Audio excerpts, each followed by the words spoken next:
If you have been here long at Weimar, you probably have seen the housing complex just over that way that is called Tindall Suites.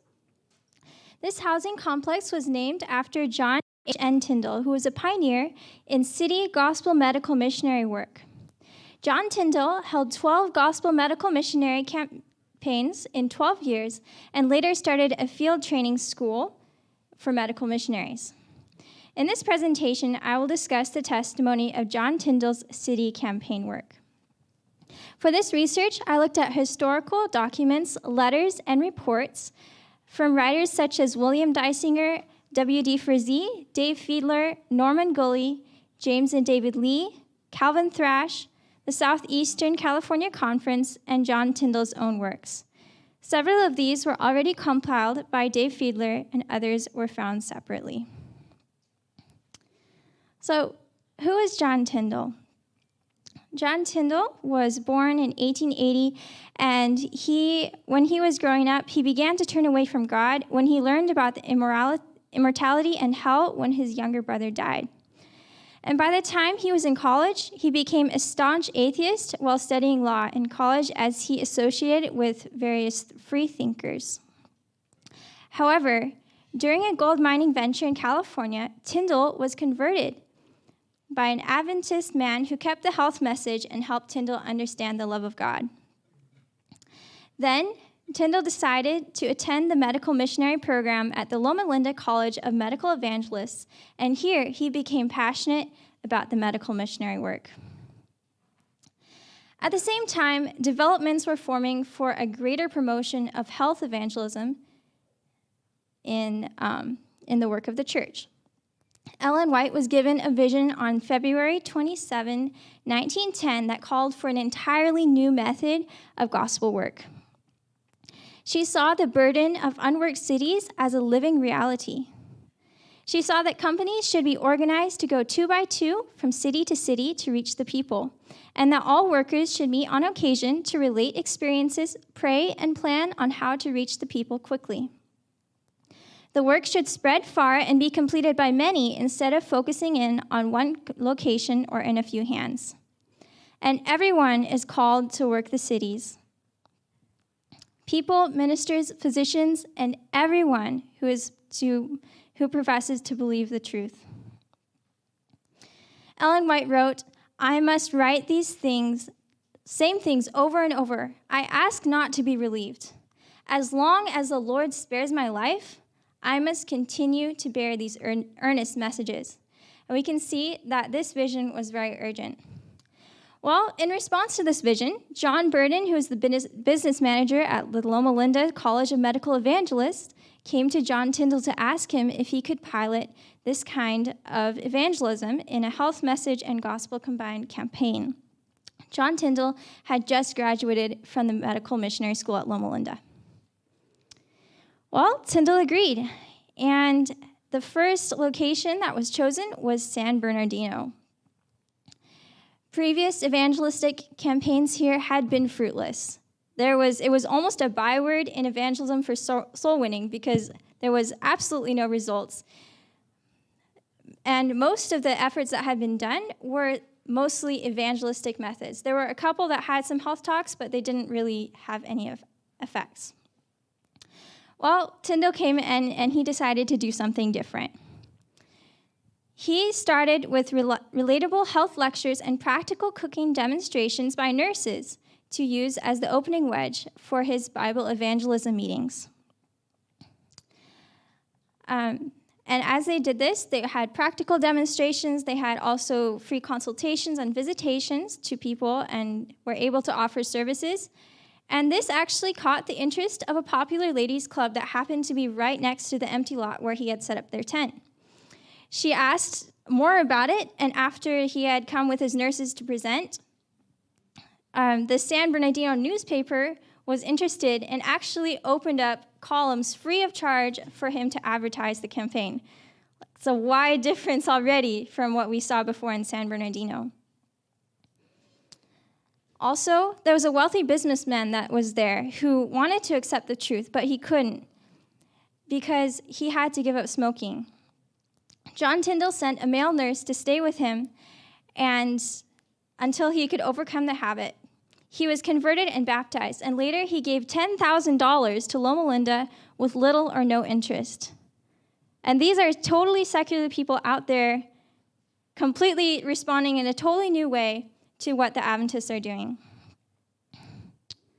And this was the response. Tindall said, "When we closed our short campaign of 6 weeks, we saw prejudice breaking all over the city, and people began to learn the object of the valuable institution, which was Loma Linda, that they had so near at hand." And guess what? 16 people were baptized in 6 weeks. And this included Tindall's wife, who had not yet been an Adventist. These outcomes were unprecedented. Norman Gulley wrote that Loma Linda was totally electrified by the results, and John Tindall determined to carry the medical missionary campaign work to other cities. What were Tindall's strategies? Well, he continued doing this for about 12 years and slowly refined the methods that he did. Number one was inseparable health and gospel. Totally unseparated. Health information was used as the entering wedge for spiritual appeals, and the two were completely intertwined. There was a lot of effort in health lectures, a lot of effort in treatments and those kinds of things, as we'll see as we go on. Also, secondly, personal work was huge. The bulk of each day was not spent in just preparing for the meeting. The bulk of each day was spent in visitations, personal visitations from the team, giving medical treatments, consultations, and Bible studies that were actually free of charge. Also, as Tindall came to his place, he would give health lectures at clubs, at organizations, businesses, fire and police departments, schools, and even more locations to spark interest in the campaign. There were large printed advertisements posted throughout the city, so there was lots and lots of advertisement, and he was not afraid to go into secular places to talk about what he was doing. There was no cost to any of the services, and you might ask, how in the world did they have support? Well, he didn't ask the church to support him. He actually went to local influential businessmen and prominent city officials through personal visits and explained all the aspects of the campaign and said, "Would you please donate to this cause?" And would you know, they actually did. And they gave quite a lot of money for food, for decorations, for groceries, for securing a meeting place, and all of those kind of things. Tindall's strategies was to work from top down, not from bottom up. He decided to reach the higher classes first, and then after that, the lower classes would be more easily reached. Everything also, from the meeting hall to the food demonstrations to the music and decorations, was to be chosen as the highest quality possible within their means for taste and attractiveness. Also, he worked in company evangelism. At first, he didn't do this. He had only 4 to 6 workers. But then as he went on, he remembered that Ellen White had said companies should go out. So he increased his company to 20 workers, and the average number of baptisms multiplied nearly 3.5 times. Also, there was local church involvement. Before the campaign, Tindall first met with the local church members for revival. He then instructed and involved them in as many campaign duties as possible and taught them how to successfully disciple new converts. Now, this was the weekly schedule. On Sunday evening, there was evangelistic meetings by John Tindall. On Monday morning, there were workers' meetings in which everyone got together and to plan and pray, and no one left the meeting without knowing exactly what they were going to do for the next week.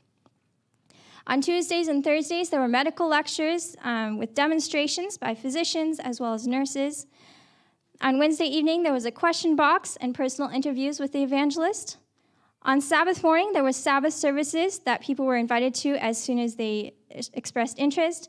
And all during the week, there were visitations, treatments, and consultations free of charge from physicians, nurses, and the evangelist. And you can see one thing that's interesting to note is that they did all their work during the week, and then on Sabbath, they could rest. There was a very strong scientific foundation to this work, and I think that's one of the things that really attracted people. Physicians and even medical school instructors and nurses presented the health talks, and they closely followed the health principles of the spirit of prophecy and science, and even the evangelist himself was ready to present. In simple, practical, and scientific terms, they lectured to the people on topics such as chemistry of the blood and body in relation to food, meal balancing, food combinations, and even major medical issues like fatigue, obesity, malnutrition, cancer, heart disease, kidney disease, and more, and their lifestyle preventions and treatments. As you can see here, this is one of the lectures, one of the advertisements for the lectures. It may be hard to see, but the welcome is actually been done by the mayor of Redlands. This was in Redlands. There was a response from the medical college president at Loma Linda, and remarks concerning Loma Linda from the president of the First National Bank. You can see how closely the church was working with the people in the community to make a benefit. And on the same advertisement was the advertisements for the evangelistic campaigns. So you can see how closely it was intertwined, just exactly on the same flyer. There was also sometimes, to especially show the creative, or to show the scientific parts of this campaign, they did a scientific experiment. There were 2 chickens lodged in the front window of a nearby grocery store, and they would be fed different diets. The first one ate only whole wheat bread, and the other white bread. In a short time, the white bread subject began to deteriorate. She showed symptoms of vitamin B deficiency and suffered from neurological abnormalities. But, just before her demise, however, the poorly fed hen was given whole grains. She made a dramatic recovery, and the sale of whole wheat bread in Redlands, it is said, increased mightily. It's just so cool to see that. Now, health is only one half of the evangelism that was happening. So how did Tindall gain spiritual interest? Well, invitations for Bible studies and to the evangelistic meetings were given at every single session and every single visit, very freely. As soon as any spiritual interest formed, people were invited to come for the Sabbath services.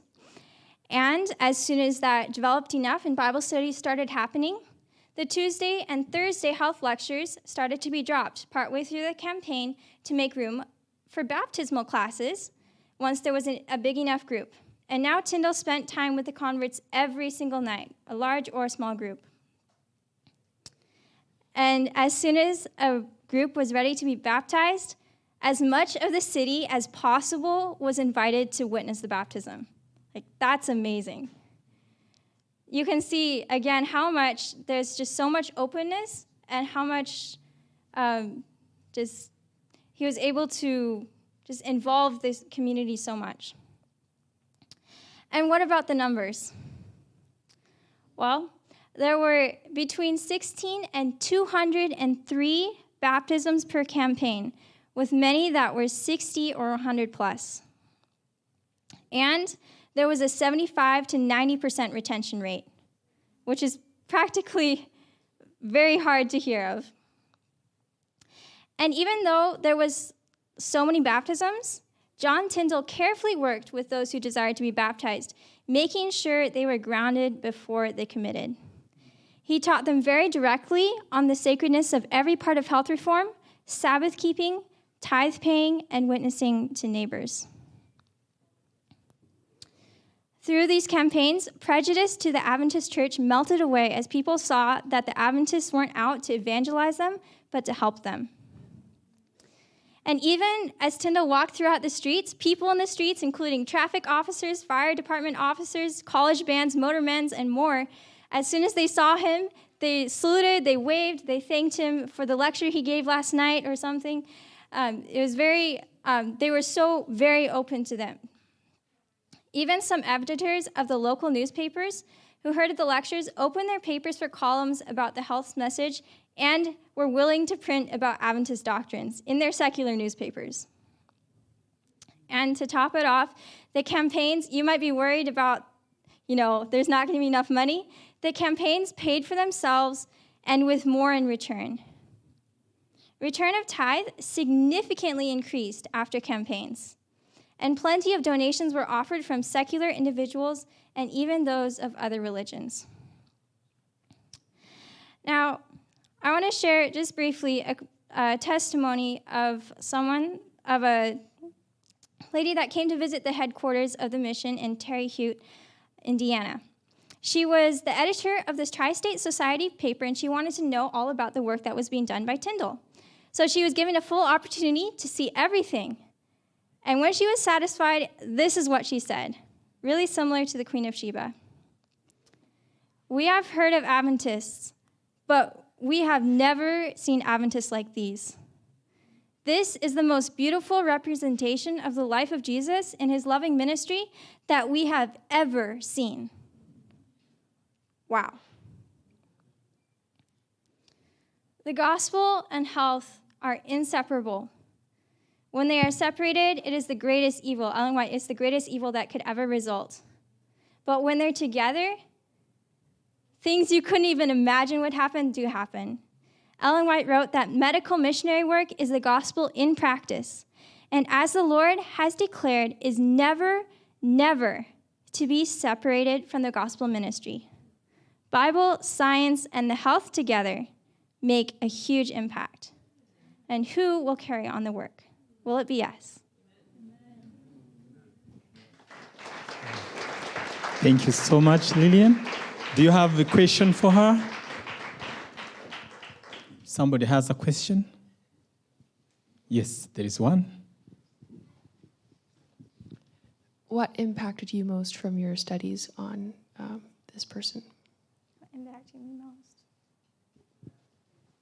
I think something that impacted me most, there's so many things, but just to see how clearly there was just so much of very clear expectations in his work. He put down clear expectations what he was going to do, and he was very clear about what was going to happen. And then in response to that, the people were able to know exactly what was going to happen, and they very freely responded to it because it was really wonderful what he was doing.